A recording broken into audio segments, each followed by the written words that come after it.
The Church of Rock. Speaking of punk rock, let's bring this cat on the phone. We've got on the line from Central Illinois, a legend in many different punk rock bands over the years in the 80s and 90s, and currently, I think. I don't know. Let's find out. Let's see. Hey, Ed Young, are you there, bro? I'm here, brother. Nice, man. Where are you in Peoria? Yeah, I'm in Peoria. Peoria, Illinois. And since the pandemic started, just real quick, are you guys even still rehearsing or doing band stuff? No, Dallas and I don't have a band right now. I wondered about that, man. Yeah, we're waiting. There's plenty of talent around Peoria. Hopefully we'll get something together sometime. Yeah, dude, for sure, man. And how many bands have you officially been in? Oh, man, it's got to be probably 10, 12, I would imagine. Nice. Can you rattle off the name of some of the bands you've been in just for some of our listeners? Yeah, most notably probably SEMICIDS and the RESINATORS, XXX Smut. Most recently, the Kill Shakes. Cool. That's a few of them.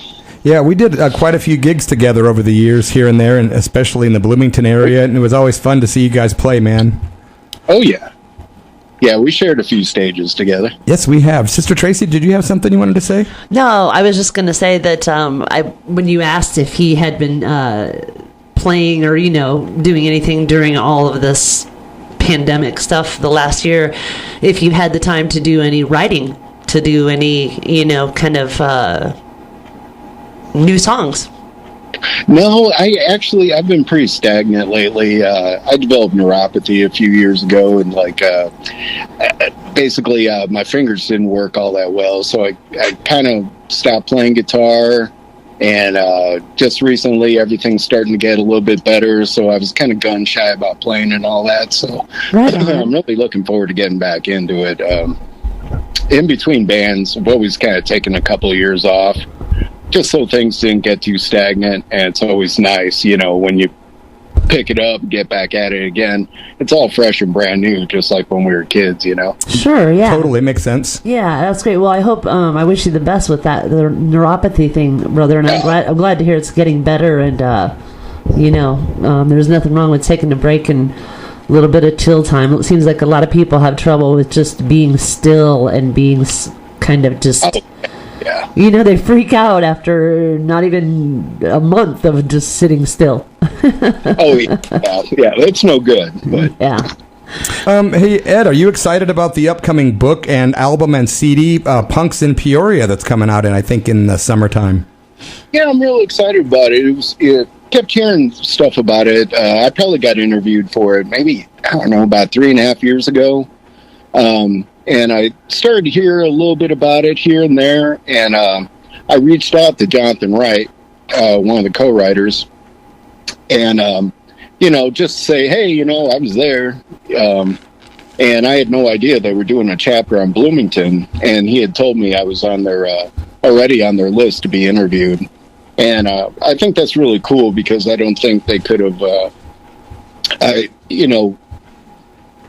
it wouldn't be the same if they hadn't included a chapter on Bloomington. Oh, without a doubt. Yeah, I think you'd agree with that. Yeah, for sure, bro. The Twin Cities area is kind of connected to Peoria, Oh, without a doubt.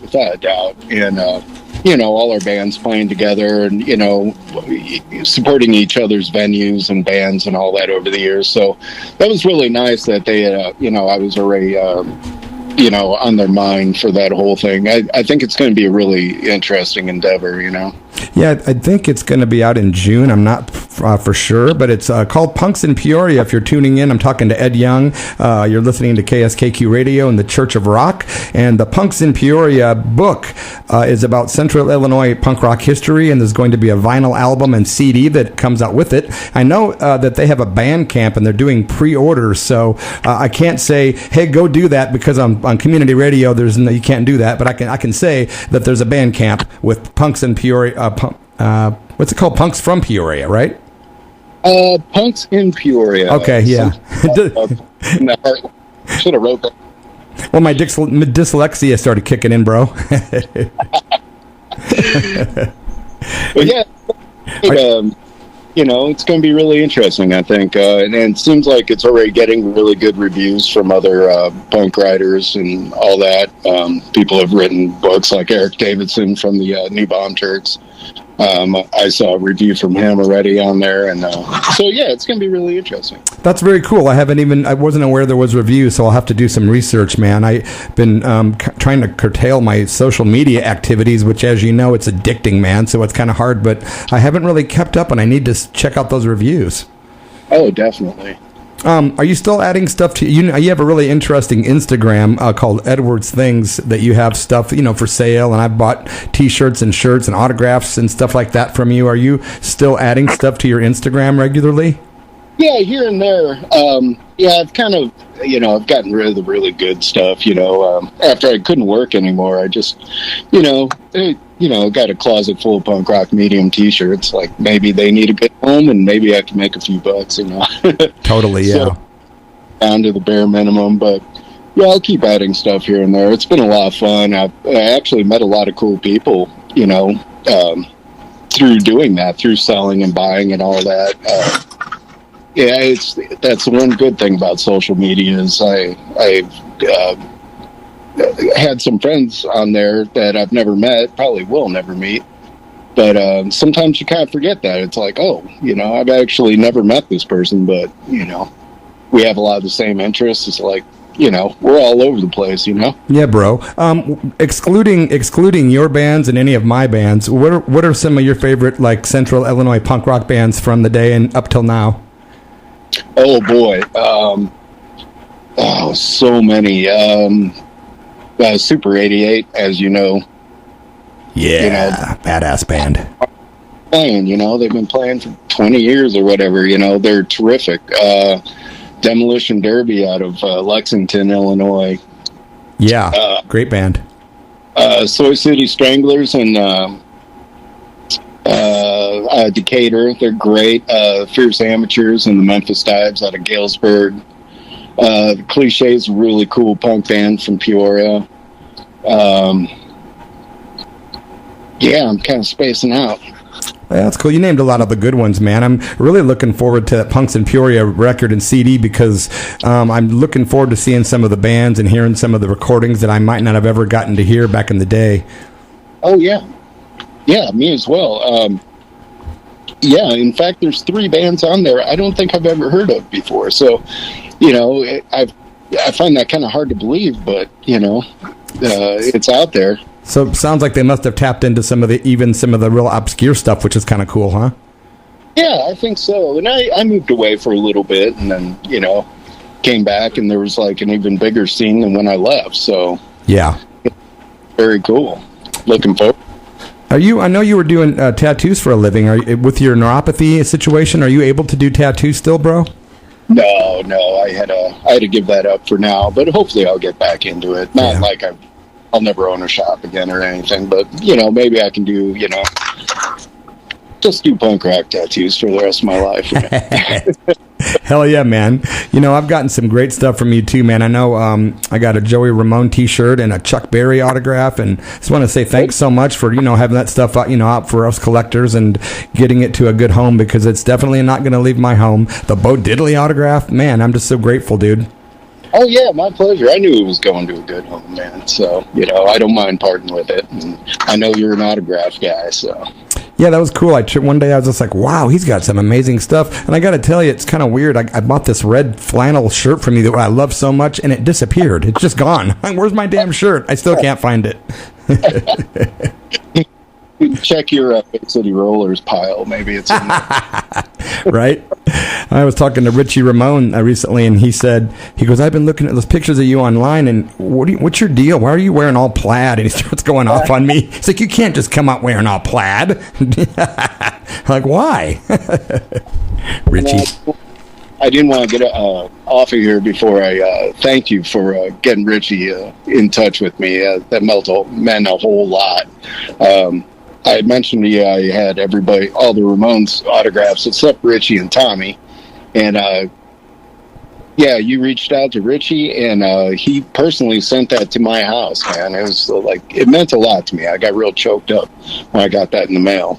Well, it was my honor, bro. And Richie is one of those dudes that just loves his fans, and I knew that, it meant a lot to you. So I immediately was like, dude, there's a guy out there that really wants this from you. And he's like, oh, I'm on it, man. So we didn't even hesitate, Well, I got that shortly after you told me you reached out to him, and I got it less than 2 weeks later, and it has his return address on the envelope. I'm like, who does that? I know, bro. He was so kind to get me a copy of his book, and then when the Alameda fires happened in Oregon last year, our copy of that book burned, and he was cool enough to sign another copy and zip it out to us again, man.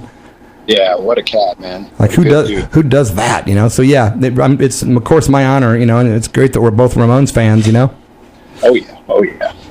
Yeah, man, it's a great time talking to you, man. How's Dallas doing these days?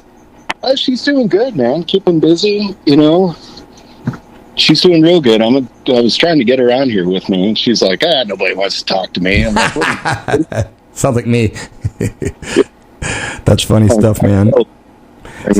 What's everybody doing in Central Illinois right now? I know around the world it's kind of the same situation with a lot of lockdown, a lot of staying home. Is there anything happening that's specifically, like Central Illinois doing anything to keep people from going mental? Because I don't know, there's pop-up drive-ins and all kinds of neat stuff in the spring and summer, but what's going on in the winter there? What are you guys doing, man? Absolutely nothing. It seems like people are really kind of losing it. Yeah. And I hate to say that, maybe there's something going on that I don't know about, but, like you said, the pop-up drive-in thing is really cool. One of them's real close to my house here, and I haven't gone yet, but what a great idea. People just sitting in their car watching a movie, in a parking lot. I love that, dude. Yeah, big time. I'm a drive-in freak. Yeah, man, it's a good idea. Hopefully something will happen here soon, and the bands can start playing again, and a little bit of novelty, if everybody safe, hopefully it'll happen. I think it will, bro. It'll just take a little bit of time. Things will get back to somewhat of a regular situation, I believe, once we get all these vaccinations and all that stuff. Yeah, and if not, there's so much innovation and so much just... we'll come up with something, man, We'll find a way to bring live music back to the people because they need it. Sorry, you had a bad connection there for a second. I think it's back. Oh. Hey, Ed, how old were you when you first started playing punk rock and doing your bands and stuff? I think my first band, it was called The Drab, and I was 14, so that would have been 1984. And there's this venue in the Eddy building where Electric Coffee used to be. The book will talk about Electric Coffee and Hell, actually. Yeah. Jeff Warren's place. He was in one of the first punk bands in Bloomington Normal called Nameless Dread. And we played there, and I was 14. I was just playing guitar. And that was the first time. And then SEMICIDS, under a different name, started practicing around 86.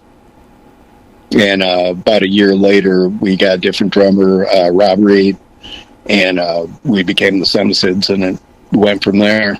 Nice. That's front man. What's all your ex-members of the Resonators up to these days? Well, Jeff Wilson and Rob Strybeck, they got North Street Records downtown, Normal, one of the greatest record stores in the world. Handsome Mick, he's still playing in Triple X Smut. Shason Clay, he's been on your show a couple times. Yes, he has, man. Lead singer for Naked Hippie. He's playing guitar in a band called Blackwater. They're really awesome. They're out of Bloomington. Metal. Oh, that's right, Blackwater. I've actually gotten a CD from Shason, and I love that band. Yeah, it's really, really good, man. I'm not even a metal guy, and I was like, you know what? I love the stuff, man. It's so good. Yeah, I do too. Shason's a genius. And actually, Tom Sparrow, who was in the Resonators and also 13 Frightened Girls, he's playing drums for Blackwater now. Nice. Well, hello to Jeff and Rob. Like you were mentioning them, I haven't seen or talked to those guys in so long, man. I just wanted to say hi to those cats. Yeah, I keep in touch with everybody in that band. Those are, we spent a good, when we reformed in 1997, we spent, me and Jeff and Rob spent together, from 2000. Fine. Gosh, time just flies, man. I tell you what, dude. Yeah. Crazy. But we did some stuff along the way. Did some cool recordings. Got to open for Radio Birdman. Never thought that would happen. That's genius. Oh, geez, man. That was like, it was shocking. It was, just couldn't believe it was happening. And Life. they liked it, which is even better. Heck yeah, brother. And I've also got a tune lined up that you guys recorded in Memphis, Tennessee in 2005. Before I kick into it, Ed, do you want to tell us the story behind Come and Get It or what it's about or anything? It's just a rock and roll song with rock and roll lyrics talking about, doing it and stuff like that. That's so awesome, bro. It's super cool that you made the time to be on the show tonight, dude, and look forward to talking to you down the road, of course, and hope, you and Dallas stay healthy and everything is, goes your way, my brother. Thank you, my man. Thank you, Tracy. Thanks so much, man. I hope to talk to you again down the road, and be safe, take care, and keep rocking.